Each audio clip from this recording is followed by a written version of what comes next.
দ্বিতীয় নম্বরে রাসূল বললেন ইনদাল মিজান, যখন মিজান কায়েম হয়ে যাবে আর নেকি গুলো যখন পরিমাপ করা হবে, গুনাহ মাফ করা হবে, ওই টাইমে আমি নবী হওয়ার পরেও তোমার পাশে দাঁড়াতে পারবো না, তোমার আমল দিয়ে তোমাকে পার হওয়া লাগবে। যদি তোমার নেকির পাল্লা ভারী হয় তাহলে তুমি ফাহুয়া ফি ঈশাতির রাজিয়া, আল্লাহ সন্তুষ্টির ভিতরে থাকবে। আর যদি হালকা হয়ে যায় ফাউম্মুহু হাবিয়া, তাহলে তুমি হাবিয়াতে যাবে। হযরত আয়েশা কাঁদবে না হাসবে? এখন কান্না আরো বেড়ে গেছে। 3 নম্বরে নবী বললেন শোনো আয়েশা, ভালো করে কান লাগিয়ে শোনো, যখন কিতাব দেওয়া হবে, আমল নামা দেওয়া হবে, ওই টাইমে আমি নবী তোমার কোনো উপকার আসতে পারবো না। বলছে হুজুর আমার আমল নামা কিভাবে দেওয়া হবে? আল্লাহ রাব্বুল আলামিন বললেন ফাআম্মা মান উতিয়া কিতাবাহু বিয়ামিনিহি ফাসাউফা ইউহাসাবু হিসাবান ইয়াসীরা। আল্লাহু আকবার, আল্লাহু আকবার। আল্লাহ পাক বললেন যার আমলনামা সামনে থেকে ডান হাতে দেওয়া হবে সে বেঁচে যাবে, আর যার আমলনামা পেছনে থেকে বাম হাতে দেওয়া হবে বিপদে পড়ে যাবে। হযরত আয়েশা এই কথা শোনার পরে বললেন হুজুর আপনি কি ওই জায়গায় আমাকে একটু হেল্প করতে পারবেন না? রাসূল বললেন আয়েশা নবীর স্ত্রী হয়ে এক্সট্রা কোনো সুবিধা পাবে না। হযরত আয়েশা কাঁদতেছেন, বললেন হুজুর তখন আমাদের অবস্থা কেমন হবে? আল্লাহর নবী বললেন আয়েশা তোমাকে সৃষ্টি যেভাবে করা হয়েছে তোমার অবস্থাও তেমন হবে। বলছে কেমন? বলছে যখন তুমি পৃথিবীতে এসেছো, ভূমিষ্ঠ হয়েছো, তখন তোমার পরনে কোনো কাপড় ছিল না। হাসরের ময়দানে যখন দাঁড়াবে তোমার পরনে কোনো কাপড় থাকবে না। আল্লাহ এই কথা বলার সাথে সাথে হযরত আয়েশা এত জোরে চিৎকার দিয়েছে, আল্লাহ রাসূল বলেন আয়েশা তুমি কি পাগল হয়ে গেছো নাকি? বলছে হুজুর আমি নবীর স্ত্রী উলঙ্গ হয়ে থাকবো, আদম থেকে শুরু করে কিয়ামতের আগ পর্যন্ত প্রত্যেকটা মানুষ ওখানে দাঁড়ায় থাকবে, আমার দিকে তাকাবে, আপনি আমার স্বামী, আপনার লজ্জা হবে না? হযরত আয়েশা যখন এই কথা বলেছে আল্লাহ রাসূল বলছেন যে আয়েশা তুমি যে কাঁদতেছো তুমি কি জানো সেই দিনটা কেমন হবে? আল্লাহু আকবার, আল্লাহু আকবার। এবার বিশ্বনবী তেলাওয়াত করে শোনাচ্ছেন ইয়াউমা তারাউনাহা তাযহালু কুল্লু মুরদিআতিন আম্মা আরদাআত ওয়া তাদউ কুল্লু যাতি হামলিন হামলাহা ওয়া তারান নাসা সুকারা ওয়া মা হুম বিসুকারা ওয়ালাকিন্না আযাবাল্লাহি শাদীদ। আল্লাহ রাব্বুল আলামিন বলছেন ওই দিনটি এমন হবে দুগ্ধ দানকারী মা তার সন্তানের কথা ভুলে যাবে। মা যার পেটে সন্তান আছে, গর্ভের সন্তান কখন খলে পড়বে মা টের পাবে না। আল্লাহ পাক নিজে বলছেন মানুষগুলোকে তুমি দেখবে মানুষেরা যেন নেশাগ্রস্ত হয়েছে, মাতাল হয়ে গেছে। কিন্তু ওরা মাতাল না, মাতাল না, ওয়ালাকিন্না আযাবাল্লাহি শাদীদ। আল্লাহর আযাব দেখে, শাস্তি দেখে মানুষের আজকে অস্থির হয়ে গেছে। আল্লাহ নবী বলেন আয়েশা মানুষের যখন এরকম অবস্থা হবে বলো দেখি তোমার দিকে কে তাকায়া দেখবে? প্রত্যেকটা মানুষ নিজে ইয়া নাফসি ইয়া নাফসি করে চিৎকার দিতে থাকবে। আল্লাহু আকবার। এই বিভীষিকাময় মুহূর্তে এবার হযরত আয়েশা বলেন হুজুর এরকম যখন অবস্থা তখন আপনি আমাদেরকে চিনবেন কি করে? কিভাবে চিনবেন? সব নবীর উম্মতেরা হাজির হয়েছে, আপনি আমাদের কি করে চিনবেন? বিশ্ব নবী তখন বলেন আয়েশা যদি একটা ময়দানের ভিতরে অসংখ্য যদি ঘোড়া থাকে আর কোন কোন ঘোড়ার গায়ে যদি কালো আর সাদা দাগ থাকে, কালো আর সাদা, তাহলে বলো তো দেখি ওই ঘোড়াটাকে চেনা কি খুব কঠিন হবে? সুবহানাল্লাহ বলেন। আল্লাহর নবী বলেন, আয়েশা, হাসরের ময়দানে আমার উম্মত যারা সালাত আদায় করেছে, দিন কায়েম করেছে, ইসলামের জন্য জীবন দিয়েছে, আল্লাহ রাব্বুল আলামিন বলছেন, সীমাহুম ফি উজুহিহিম মিন আসারিস সুজুদ। আল্লাহ পাক নিজে বলছেন, সীমাহুম ফি উজুহিহিম মিন আসারিস সুজুদ, ওদের চেহারায় সেদিন সিজদার চিহ্ন থাকবে, ওই সিজদার চিহ্ন দেখে চিনা যাবে, টর্চ লাইটের মতো জ্বলছে। আল্লাহ পাক সেদিন বের করে নেবেন, এরা হচ্ছে মুহাম্মদের উম্মত। যারা বলেন সুবহানাল্লাহ, সিজদার জায়গায় টর্চ জ্বলবে। সুবহানাল্লাহ। 2 নম্বরে আল্লাহর রাসূল বলেন, গুররাম মুহাজ্জিলিন, ওযুর জায়গাগুলো সেই দিন পূর্ণিমার চাঁদের মতো চমকাতে থাকবে। যারা ডান পক্ষের লোক, আল্লাহ রাব্বুল আলামিন বলছেন, এরা সার্বক্ষণিক রেডি থাকে আল্লাহ রাব্বুল আলামিনের বিধান মানার জন্য। কনকনে শীতের ভিতরে যারা সালাত আদায় করেছে, ওযু করেছে, আল্লাহর রাসূল বললেন তাদের ওযুর অঙ্গগুলো সেই দিন পূর্ণিমার চাঁদের মতো চমকাতে থাকবে। সুবহানাল্লাহ। এই আলো দেখে দেখে সেদিন অন্যান্য নবীর উম্মত থেকে মুহাম্মদের উম্মতকে সেদিন আলাদা করা হবে। যারা বলেন আল্লাহু আকবার। আল্লাহু আকবার। ও যুবকেরা, তোমরা আজকে মাহফিলের আয়োজন করেছো, খুশির খবর। তোমরা মাহফিলের আয়োজন করেছো, খুশি হয়েছি, কিন্তু শুধু মাহফিলের আয়োজন করলে হবে না। আজকে তোমাদের মেরুদণ্ড ভেঙে দেওয়ার জন্য তোমাদের হাতে আজকে ল্যাপটপ, মোবাইল ফোন তুলে দেওয়া হয়েছে। সিনেমা হল নাই, বন্ধ করে দেওয়া হয়েছে, কিন্তু প্রত্যেকের হাতে এখন এক একটা সিনেমার হল। ল্যাংটা ছবি, অশ্লীলতা, বেহায়াপনা, যেগুলোর প্র্যাকটিস হচ্ছে, আর তোমাদেরকে ধ্বংস করে দেওয়ার জন্য 14ই ফেব্রুয়ারি ভ্যালেন্টাইন্স ডে দেওয়া হয়েছে। লাইসেন্স ছাড়াই আজকে যুবক যুবতী, তরুণ তরুণীরা আজকে ইসলামের যে যত ব্যারিকেড আছে সবগুলোকে ভেঙে দিয়ে ওরা আজকে বাম দিকের এই রাস্তা দিয়ে চলছে। কথা বলুন, তোমরা আজকে যারা এই পথ ধরে চলছো, আল্লাহর কসম করে বলছি, পৃথিবী কারোর জন্য স্থায়ী না। ডাক আসলেই চলে যাওয়া লাগবে, কে আগে যাবে কে পরে যাবে এটি বড় কথা না, যেতেই হবে। বলুন ঠিক না বেঠে? এটি হচ্ছে সত্য কথা। যেতেই যখন হবে, প্রস্তুতিটা ঠিক আছে তো? রাসূল বলছেন, 2টি জিনিস মানুষকে খোঁজা লাগে না, মানুষকেই খুঁজে। মানুষের খোঁজা লাগে না, মানুষকেই খুঁজে। 2টি জিনিস। কয়টি জিনিস? 2টি। এই 2 জিনিসের এক, আল্লাহ রাসূল বললেন, আর রিজক, রিজিক মানুষকে খুঁজে।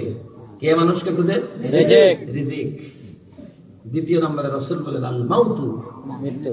মৃত্যু মানুষকে খুঁজে। কে মানুষকে খুঁজে? মৃত্যু। মৃত্যু মানুষকে খুঁজে না, মানুষ মৃত্যুকে খুঁজে না। কোথায় আছে? আজরাইল খুঁজে নাকি মানুষে? রাসূল বললেন 2 জিনিস মানুষকে খুঁজে, রিজিক খুঁজে, 2 নম্বরে মৃত্যু খুঁজে। রাসূল বললেন, একটি যদি চাউলের দানা তোমার জন্য বরাদ্দ থাকে, ওই চাউলের দানা তুমি না খাওয়া পর্যন্ত জমিন থেকে তোমার মরণ হবে না। ঠিক, ওটা খেয়ে যাওয়া লাগবে, বরাদ্দ আছে, খেয়ে যাওয়া লাগবে, এছাড়া জমিন থেকে বিদায় হবে না। রাসূল বললেন, মৃত্যুর সময় যখন এসে যায়, 1 সেকেন্ড অতিরিক্ত সময় জমিনে বরাদ্দ পাবে না। তুমি যদি বঙ্গভবনেও থাকো তাও পাবে না, গণভবনে থাকলেও পাবে না, মন্ত্রী মিনিস্টার হোস্টেলে থাকলেও পাবে না, এমপি হোস্টেলেও থাকলে পাবে না, তুমি যেন সীসা ঢালা প্রাচীর বেষ্টিত দুর্গের ভিতরেও থাকো, তারপরেও তুমি 1 সেকেন্ড অতিরিক্ত সময় পাবে না। আইনামা তাকুনু ইউদরিকুমুল মাউত ওয়ালাউ কুনতুম ফি বুরুজিম মুশাইয়াদা। আল্লাহু আকবার। আল্লাহু আকবার বললেন, কোথায় তুমি পালাবে? সীসা ঢালা প্রাচীর বেষ্টিত দুর্গের ভিতরেও যদি তুমি অবস্থান করো, ওই জায়গাতেও মালাকুল মউত তোমাকে খুঁজে পাবে। ঠিক না বেটি? যারা বলুন ঠিক কিনা? টেরও পাবে না, কোন টাইমে হার্ট ব্লক হয়ে গেছে জানতেও পারবে না। বাংলাদেশে না, বলবে মাদ্রাজ নিয়ে যাও, ওই বেঙ্গালোরে নিয়ে যাও, বলবে না মাউন্ট এলিজাবেথ হাসপাতালে নিয়ে যাও। পৃথিবী এত নিষ্ঠুর, আপনার পরিকল্পনা যত ছিদ্রবিহীন, মহান আল্লাহ রাব্বুল আলামিনের পরিকল্পনা আছে। কথা বলুন ঠিক না ঠিক? আল্লাহর পরিকল্পনার বাইরে একটা গাছের পাতাও নড়ে না। এটা মনে করেন না জমিন কারো বাপের নামে ইজারাদারি দেওয়া হয়েছে, তা মনে করেন না। এই জমিনের মালিকানা কোন মালিকের মানুষের দেওয়া হয় নাই, এই জমিনের পূর্ণাঙ্গ মালিকানা আমার আল্লাহর। কথা বলুন ঠিক না বেটে? তাসকুতু মিন ওয়ারাকাতিন ইল্লা ইয়ালামুহা ওয়ালা হাববাতিন ফি যুলুমাতিল আরদি ওয়ালা রাতবিন ওয়ালা ইয়াবিসিন ইল্লা ফি কিতাবিম মুবিন।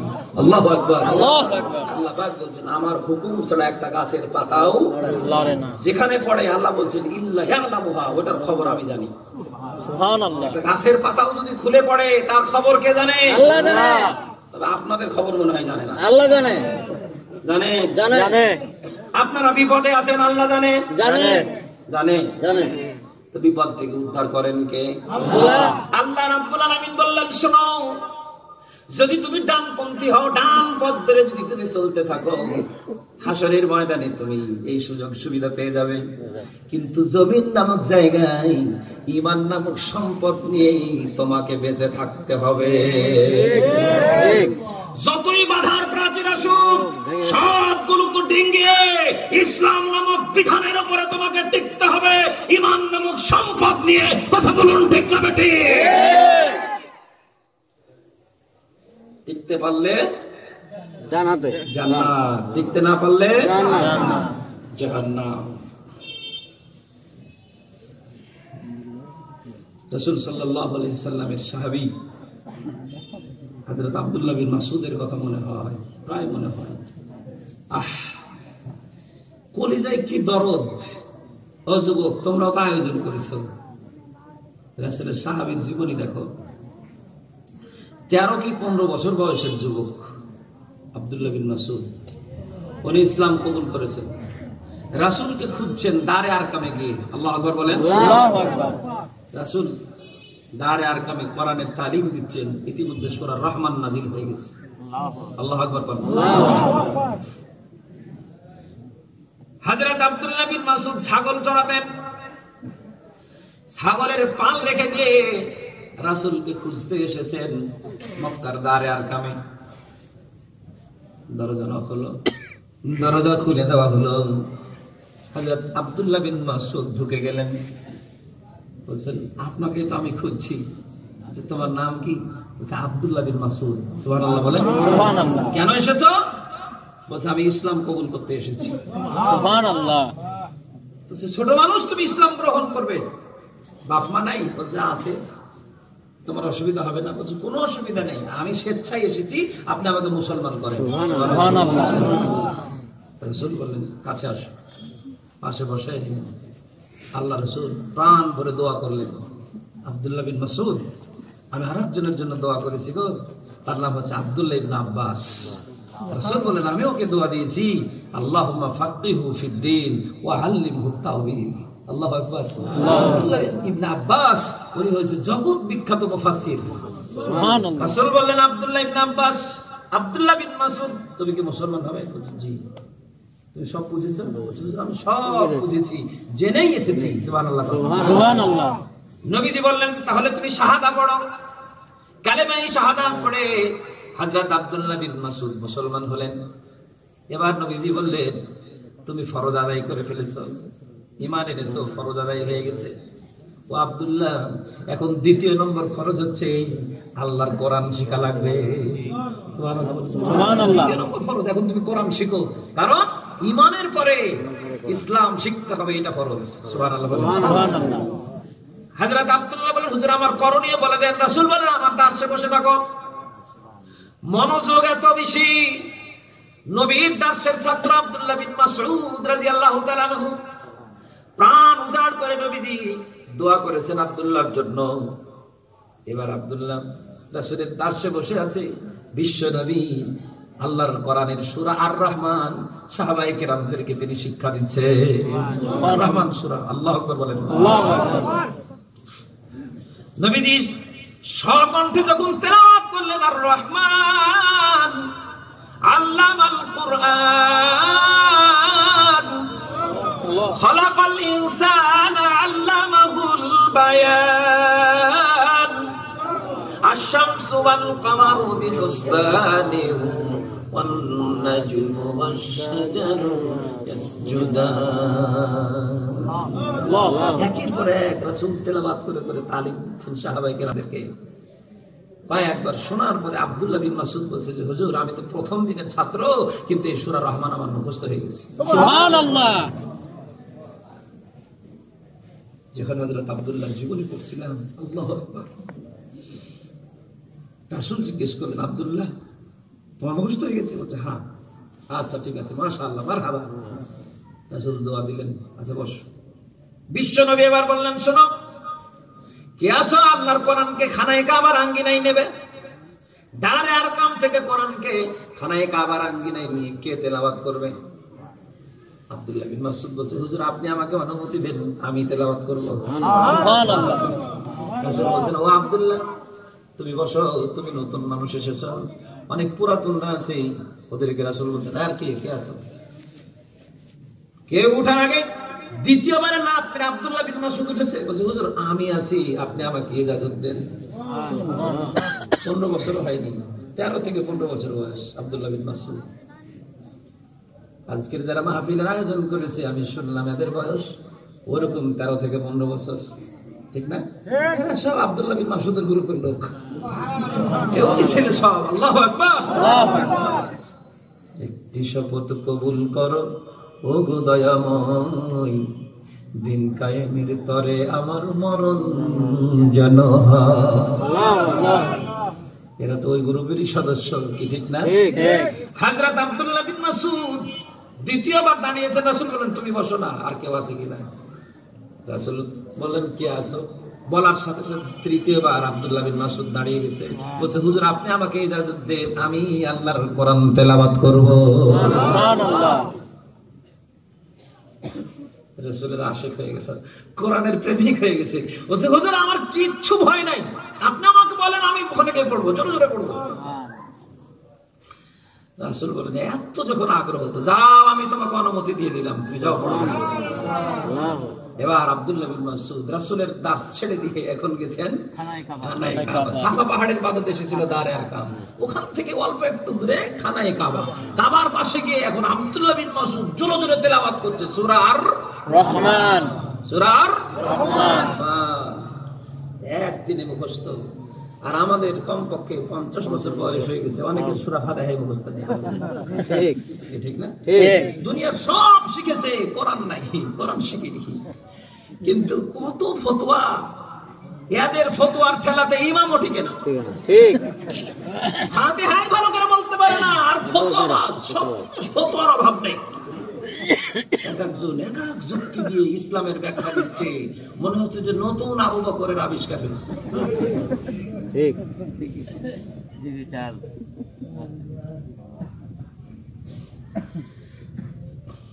হযরত আব্দুল্লাহ বিন মাসউদ এবার চলে গেছেন, তেলাওয়াত করছেন সূরা রহমান। শুরু থেকে নিয়ে তেলাওয়াত করতে করতে ওয়াল হাব্বুল আসফি ওয়ার রাইহান ফাবিআই আলা'i রাব্বিকুমা তুকাযযিবান। আল্লাহু আকবার। এই এই আয়াত পর্যন্ত তেলাওয়াতে এসেছেন, আর দেখে যে আবু জেহেল তার গ্যাং বাহিনী নিয়ে চলে আসছে, চামচা সহ হাজির। এটাকে এটা নতুন মনে হচ্ছে। হযরত আব্দুল্লাহ বিন মাসউদ মাথাটা যেমন তুলছে, বলছে এটা তো ছাগলের রাখা, বলছে এগুলোই পাই এই ছেলেটা, আর তো কিছু পায় না। কোনটা ছাগলের রাখাল, কোনটা গোলাম, কোনটা খাদেম, এগুলোই পাইছে, আর তো কেউ পায় না, কাউকে পায় না। হযরত আব্দুল্লাহ বিন মাসউদ বলছেন, মুখ সামলে কথা বলেন, ছাগলের রাখাল তো কি, আমি এখন কোরআনের মুআল্লিম। সুবহানাল্লাহ। এই কোরআন পড়া বন্ধ কর। তোমার হুকুমে শুরু করিনি, বন্ধ করা লাগবে। আমি আমার রাসূলের হুকুমে শুরু করেছি, তোমার হুকুমে বন্ধ হবে না। আবু জেহেল বলছে এত তেজ, তাকে একটু সাইজ করা লাগবে, কে পারবা? চামচারা বলছে ওস্তাদ আপনি অর্ডার দিলেই হয়। বলছে যা একটু সাইজ করতে। যাওয়ার পরে চামচারা দু চার থাপ্পড় টাপ্পড় দিয়ে বলছে এই উঠে বাড়ি যা। তো বলছে যে তোমরা তোমাদের পথ ধরে যাও, আমার কোরআন পড়া বন্ধ হবে। ফিরে এসছে, আবু জেহেলের কাছে দাঁড়ায় আছে, আবার শুরু করছে খলাকাল ইনসান মিন সালসালিন কাল ফাখখার আল্লাহু আকবার ওয়া খলাকাল জান্না মিন মারিজিম মিন নার فبأي آلاء ربكما تكذبان। শুনেন, কোরআনের শুধু তেলাওয়াত না, একটি কোরআন হচ্ছে আণবিক বোমার থেকেও পাওয়ারফুল। ঠিক ঠিক ঠিক ঠিক, আণবিক বোমার থেকেও পাওয়ারফুল। আণবিক বোমা মারলে তো মানুষ মরে যায়, ঠিক, কিন্তু কোরআনের বোমা যখন মারা হয় তখন মানুষ মরে না, শুধু লাফাতে থাকে। ঠিক কিনা? লাভ লাভ মারতে থাকে, মানে জিন্দা আছে না মারা গেছে ও নিজেও জানে না, অস্থির হয়ে যায়। কারণ আল্লাহর কোরআন এমন এক পাওয়ারফুল মেডিসিন, এমন এক আণবিক বোমা, এমন এক পাওয়ার, যদি প্রয়োগ করা হয় আবু জেহেল কেন আর গোষ্ঠী শুদ্ধ অস্থির হয়ে যাবে। বলুন ঠিক কিনা? যার কারণে এই গ্রুপের সদস্যরা পরিকল্পিতভাবে সিদ্ধান্ত নিয়েছে যাতে করে কোরআনের আওয়াজটা বন্ধ করে, ঠিক, কোরআনের মাহফিল গুলো যেন বন্ধ হয়ে যায়, তাফসীর গুলো যেন বন্ধ হয়ে যায়। যার কারণে এরা সুদূর প্রসারী পরিকল্পনা গ্রহণ করেছে, গোটা বিশ্ব জোড়া একই আওয়াজ, কোরআন ঠেকাও, কোরআন ঠেকাও, কোরআন ঠেকাও। কথা বলুন ঠিক না? কিন্তু এরা যত ঠেকাচ্ছে আরো বাড়ছে, কোরআনের আওয়াজ তত বাড়ছে। কারণ আল্লাহ পাক বলছেন বাড়বে, কারণ কোরআন পাহারা দেওয়ার দায়িত্ব আমি নিয়েছি, আর তোমরা মুখের ফু দিয়ে নিভাইতে চেয়েছো। আল্লাহু মুতিম্মু নূরিহি, আল্লাহ বলছেন আমি এটাকে জ্বালানোর পরিকল্পনা নিয়েছি। জোরে বলেন সুবহানাল্লাহ, সুবহানাল্লাহ। এরা এত চেষ্টা করছে যে আমরা তোদেরকে 31 নাইট দিলাম যে লাফালাফি করবি, পহেলা বৈশাখ দিলাম যে মাথাতে গামছা বেঁধে তোরা এই কি বলে বৈশাখী পোশাক পরবি, পরার পরে গরম ভাতে পানি ঢেলে দিয়ে তোরা ডুগডুগিটা হাতে নিয়ে বলবি একদিন বাঙালি ছিলাম রে, বাঙালি ছিলাম রে, ডুগডুগি বাজাবি। এত কিছু দিয়ে দিলাম। এরপরে 14ই ফেব্রুয়ারির নামে নষ্ট দিবস দিলাম। এরপরে নাটক, যাত্রা, থিয়েটার, কনসার্ট দিলাম। আর এনার্জি পাওয়ার জন্য এনার্জি ড্রিঙ্কস দিলাম, ড্রিঙ্কস, এনার্জি ড্রিঙ্কস।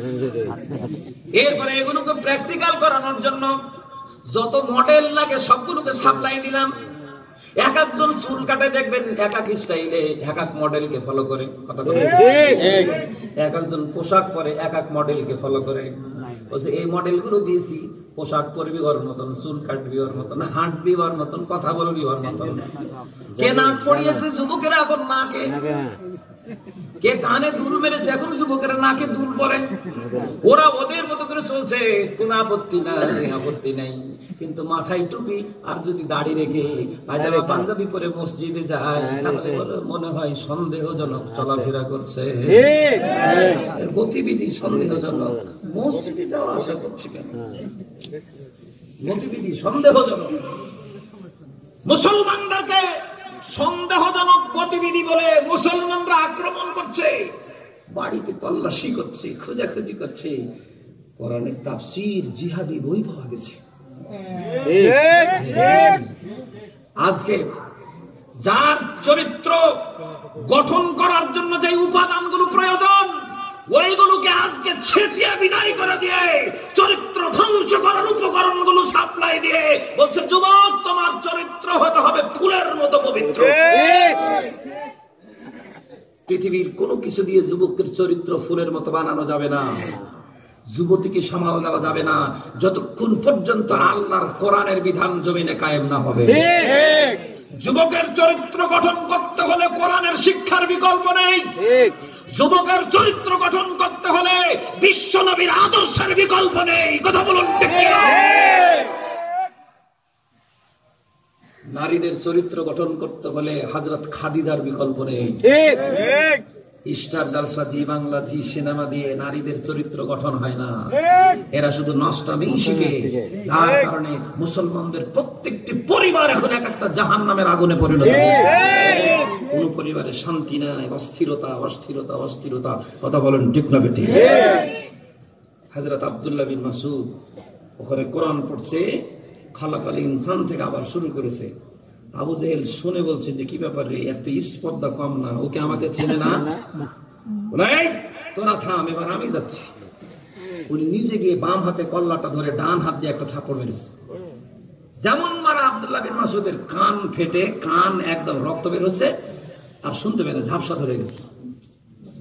উনি ওখান থেকে লাফ করে উঠে কোরআন বন্ধ করে দিয়ে সরাসরি রাসূলের দরবারে গেছে। আল্লাহু আকবার।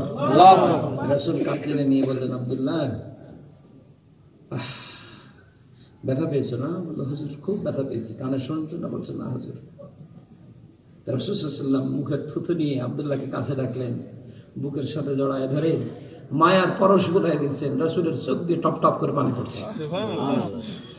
মুখের থুতুটা দিয়ে আব্দুল্লাহর কান থেকে একটু মালিশ করে দিচ্ছেন। এই টাইমে দেখেন হযরত জিবরাইল এসে হাজির হচ্ছে। হযরত জিবরাইল আসার পরে রাসূলকে সালাম দিয়েছে।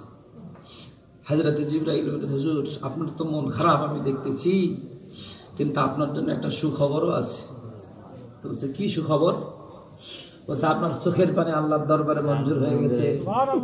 কারণ যে আজকে আপনার কলিজাটা আঘাত দিয়েছে, আপনার চোখের পানি জমিনে আসা মানেই মামলা রুজু হয়ে গেছে। আপনি এই মামলার রায় আপনার জীবদ্দশাতে দেখে যেতে পারবেন। সুবহানাল্লাহ বলেন। সুবহানাল্লাহ। জিবরাইল আলাইহিস সালাম ঘোষণা দিয়ে গেল। একটু মিচকি হাসি দিল জিবরাইল। রাসূল বললেন, হাসি দিলে জিবরাইল ভাই কেন? তো হাসির জবাব আজকে দেব না, আর একদিন দিয়ে যাব ইনশাআল্লাহ। ওই পর্যন্ত ধৈর্য ধরেন। আল্লাহু আকবার। আল্লাহু আকবার। হযরত আব্দুল্লাহ বিন মাসউদ মার খেলেন। বিশ্ব নবী একটু আশ্বস্ত হয়ে হযরত আব্দুল্লাহকে বললেন, আব্দুল্লাহ ধৈর্য ধারণ করো, কারণ এমন রবের আমরা গোলামি করি যে রব এমন না যে আমাদের কথা শুনে না, এমন না যে উনি চোখে দেখেন না, এমন না যে উনি ঠসা বধির। এই মনিবের আমরা গোলামি করি, যে মনিব আস্তে ডাকলেও শোনেন, জোরে ডাকলেও শোনেন। সেই গোলাম মনিবের গোলাম আমরা। আব্দুল্লাহ অস্থির হয় না, ওই আল্লাহ রাব্বুল আলামিন অবশ্যই আমাদের সাহায্য করবে। সুবহানাল্লাহ। আল্লাহু আকবার। আল্লাহু আকবার। একটু সবর করো। বিশ্বনবী হযরত আব্দুল্লাহ বিন মাসউদকে সান্ত্বনা দিলেন। মহান আল্লাহ রাব্বুল আলামিন সূরা তাহার একটা আয়াত নাযিল করে বললেন, ফাসবির আলা মা ইয়াকুলুন ওয়াসাব্বিহ বিহামদি রাব্বিকা ক্বাবলা তুলুইশ শামসি ওয়া ক্বাবলা গুরুবিহা ওয়া মিন আনাইল লাইলি ওয়ান নাহার। আল্লাহ পাক বললেন, বন্ধু ফাসবির আলা মা ইয়াকুলুন, একটু সবুর করো, ধৈর্য ধরো। কারণ ধৈর্য ধারণ করা খুবই কঠিন, কিন্তু ধৈর্যের ফলটা হচ্ছে অনেক স্বাদের। ঠিক কিনা? সবুর করো। সূরা নাযিল হয়ে গেল, আয়াত নাযিল হয়ে গেল। বিশ্ব নবীকে আল্লাহ শুধু প্রশিক্ষণ দিচ্ছেন, ধৈর্য ধরো, ধৈর্য ধরো, ধৈর্য ধরো। ধৈর্য ধরতে ধরতে 13 বছর পার হলো। 13 বছরের মধ্যে 3 বছর জেল খাটলেন, খাদিজাকে হারালেন, চাচাকে হারালেন, তায়েফে গেলেন, পিটুনি খেলেন। এত কিছুর পরে আল্লাহ পাক বললেন ধৈর্য ধারণ করো, ধৈর্য ধারণ করো। মহান আল্লাহ নির্দেশ দিচ্ছেন, বন্ধু ধৈর্যের দিন শেষ, তোমার সঙ্গী সাথীদের নিয়ে এবার হিজরত করে চলে যাও। রাসূল মদিনায় আসলেন। আমার ভাইয়েরা, আল্লাহ রাব্বুল আলামিন রাসূলকে কড়া হুকুম জারি করে দিলেন, এখন ধৈর্য ধরা লাগবে না। উযিনা লিল্লাযীনা ইউকাতালুনা বিআন্নাহুম যুলিমু ওয়া ইন্নাল্লাহা আলা নাসরিহিম লাকাদির। বিধান জারি হয়ে গেল বন্ধু, এখন থেকে তোমাকে অনুমতি দিলাম, মাজলুম যারা আর ধৈর্য ধরার টাইম নাই। এখন বিশ্ব নবী মদিনার প্রেসিডেন্ট হয়েছেন, রাষ্ট্র গঠন হয়েছে, কোরআন কায়েম হয়েছে, এখন পর্যন্ত ইসলামী বিধিবিধান জারি হয়ে গেছে। আল্লাহ পাক হুকুম জারি করলেন, এই রাষ্ট্রের প্রধান তুমি, ইমাম তুমি, মদিনার মসজিদের ইমাম তুমি। বন্ধু তোমাকে হুকুম দিলাম, কেউ যদি এক হাত আগিয়ে তোমার হাতকে যদি গড়িয়ে দেওয়ার চেষ্টা করে, তাহলে তোমাকে অনুমতি দিয়ে দিলাম ওর হাতের আঙ্গুল পর্যন্ত ভেঙে তছনছ করে দেবে। লড়াই করার অনুমতি দিলাম, আল্লাহুম যুলিমু, মাজলুমদের জন্য লড়াইয়ের অনুমতি দিয়ে দিলাম। বিশ্ব নবী খুশি হয়ে গেলেন। সাহাবায়ে কেরামদের দিকে বলছেন, শোনো, ধৈর্যের দিন শেষ, সংগঠিত হয়ে যাও। যেদিক থেকে বাধা আসুক, যত কঠিন বাধাই হোক, আমরা অগ্রসর হব। কারণ আল্লাহ পাক ঘোষণা দিয়েছেন, ওয়া ইন্নাল্লাহা আলা নাসরিহিম, আল্লাহ আমাদেরকে সাহায্য করবেন, লাকাদির, আর আল্লাহ আমাদের সাহায্য করতে সক্ষম। সক্ষম না অক্ষম? সক্ষম। আল্লাহ সাহায্য করতে সক্ষম না অক্ষম? ও মুসলমান, আজকে আমরা মূল স্পিরিট হারিয়েছি। ধৈর্যের এখনো প্রশিক্ষণ দিচ্ছি আমরা, এখন সংগঠিত না, শুধুমাত্র তসবিহ টিপছি। কোন জান্নাত, কোন দরজা দিয়ে ঢুকবো, কোন দরজা দিয়ে যাবো, কোন দরজা দিয়ে যাবো?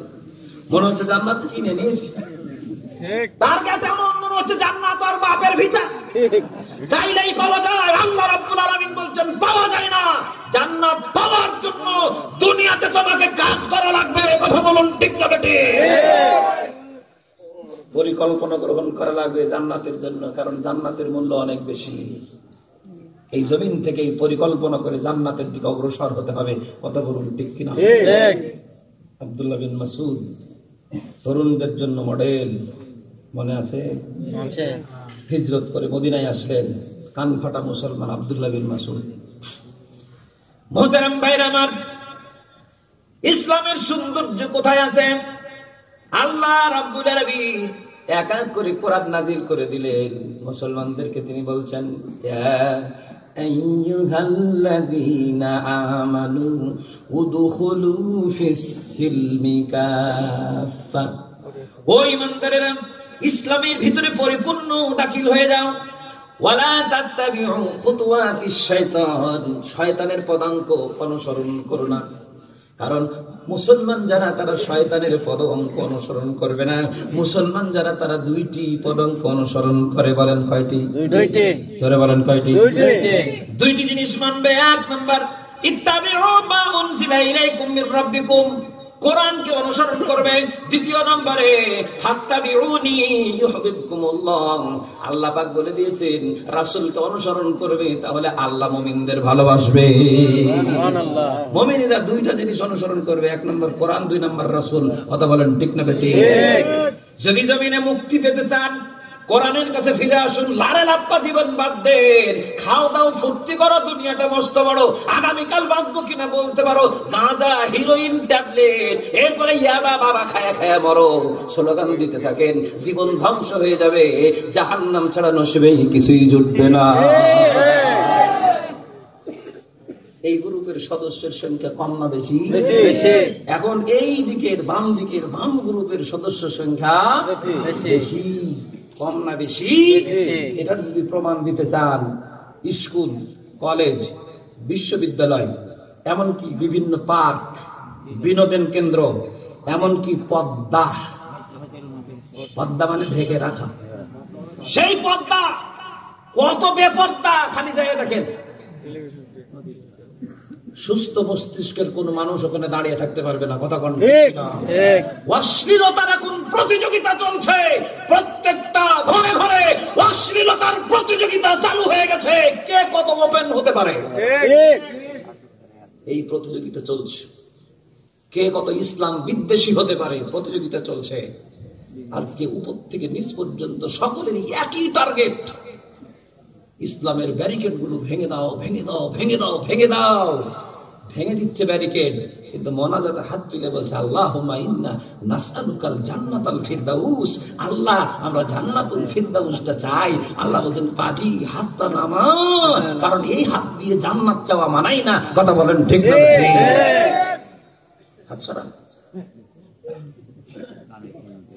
আমার ভাইরা, এর জন্য অনুরোধ করতে চাই, আসুন ইসলাম নামক জীবন বিধান আল্লাহর পক্ষ থেকে এসেছে। আল্লাহ রাব্বুল আলামিন বলেছেন, আব্দুল্লাহ বিন মাসউদের কথা আছে, কিন্তু ওটা আছে। আল্লাহ রাব্বুল আলামিন বললেন, জান্নাত যদি পেতে চাও দুইটা কাজ মেনে নাও। জোরে বলেন, কয়টা? দুইটা। ও যুবকেরা, তোমাদের জন্য বলছি, দুইটা কাজ মেনে নাও। এক নম্বর, আল্লাহ রাব্বুল আলামিন বললেন, ইন্নাল্লাযীনা আমানু ওয়া আমিলুস সালিহাত, নিশ্চয় যারা ঈমানদার। দুই নম্বরে, যারা নেককার, ঈমানদার এবং নেককার। বৃক্ষ তোমার নাম ফলে পরিচয়। কিসে পরিচয়?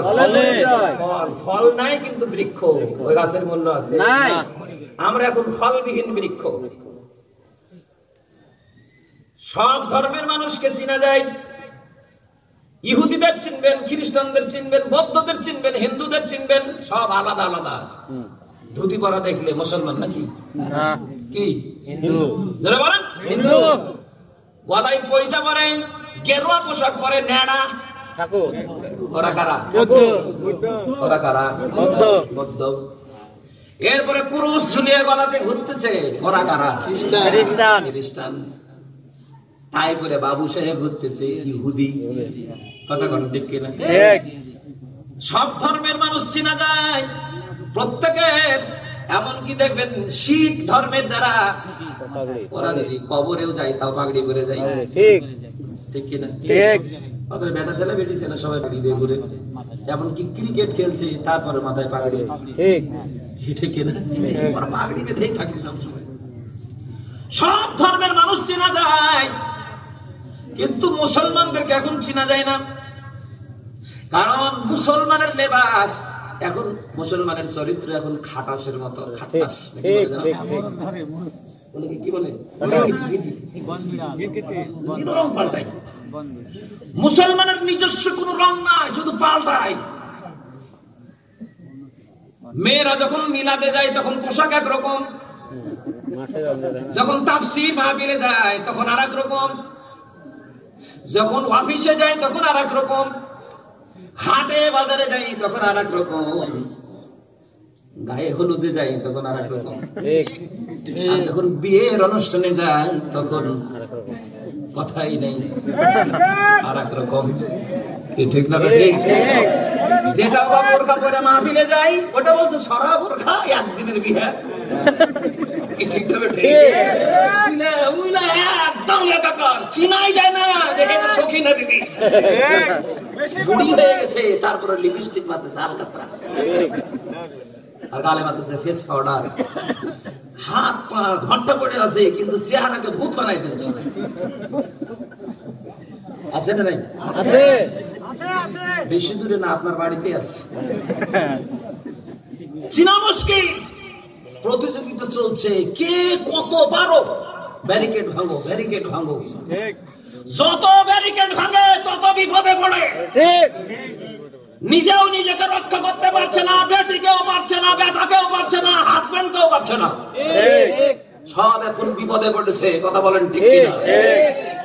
ইসলাম এসেছে আপনাকে মুক্তি দিতে, আর ব্যারিকেড ভেঙে দিয়ে আপনি মনে করছেন শান্তিতে থাকবেন। আপনার বেটি গেছে, আপনার বেটির পেছনে আর একজন ঘুরতেছে। ঠিক না? তো বলল শয়তানের বাচ্চা, আমার বেটির পিছনে, আমার বেটির দিকে তোর নজর পড়ছে। জি, নজর ওর খারাপ, কিন্তু নজরটা আপনারও কম খারাপ না। আল্লাহ নির্দেশ দিয়েছে আপনার মেয়েকে বাইরে বের করলে ইউদুনিনা আলাইহিন্না মিন জালাবিবিহিন্না, হুকুম ছিল কমপক্ষে চাদর দিয়ে ভালো করে ঢেকে আবৃত করে আপনার মেয়েটাকে বাইরে নেবেন। এটা ইসলামের বিধান ছিল। ব্যারিকেডটা ভাঙলেন কেন? আপনি ব্যারিকেড ভেঙে দিয়ে মিষ্টির হাড়ি খুলে দিয়ে মাসিকে বলছেন আল্লাহর কসম লাগে তুই মিষ্টির বাতিলেই বসবি না। আপনি মুখ ওপেন করে দিয়েছেন, মিষ্টির হাড়ি মুখ খুলে দিয়ে আপনি বলছেন এই মাসি তুই যদি মুসলমানের বাচ্চা হোস তাহলে তুই এখানে বসবি। ওকে যদি গোটা কোরআন খতম দিয়ে সবিনা খতম দিয়ে দোয়া করিয়ে যদি বলা হয় তুই বসবি না, ওর স্বভাবই তো তাই। বলছে যে খালাম্মা আমি কত ভদ্র, আপনি শুধু মুখটা খুলেই দেখেন। মুখ খুলে দেওয়ার সাথে আয়েশা মনে করেন যে বৃষ্টির বিড়ালের ধর্ম। খালাম্মা বলছে দুধের বাটি কিন্তু রাখলাম, জামাইয়ের জন্য খুলে রাখছি। শোন, এতদিন লালন পালন করছি, কমপক্ষে আজকে কথাটা শুনিস। তো বলছে খালাম্মা আমি কত ভদ্র, আপনি শুধু নামাজে দাঁড়াইয়ে দেখেন। বাটিতে দুধ রেখে খালাম্মা নামাজে, আল্লাহু আকবার। আর এইদিকে এসে উনি ভদ্র বিড়াল এসে দুধ সবটুকু খেয়ে ডাইনিং টেবিলের নিচে বসে আছে। খালাম্মা তাকায় দেখে জিহ্বা নাড়াচ্ছে, এরকম করে এসে দেখে দুধ এক ফোঁটাও খাই। বলছে এত তালিম দিলাম। বলছে খালাম্মা আমার কাজ আমি করছি, আপনার আপনি করছেন। কি বলুন, ঠিক না ঠিক? মিষ্টির দোকান যদি মুখ খোলা থাকে মাছি বসবেন না ভাই? এখন মাছের দোষ না মিষ্টির দোষ? মিষ্টির দোষ। কোনটা দোষ? মিষ্টির দোষ। খুলে দিতে মিষ্টিতে দোষ না, মাছিরও দোষ না, ওই মিষ্টিওয়ালার দোষ। দুর্ভাগ্য।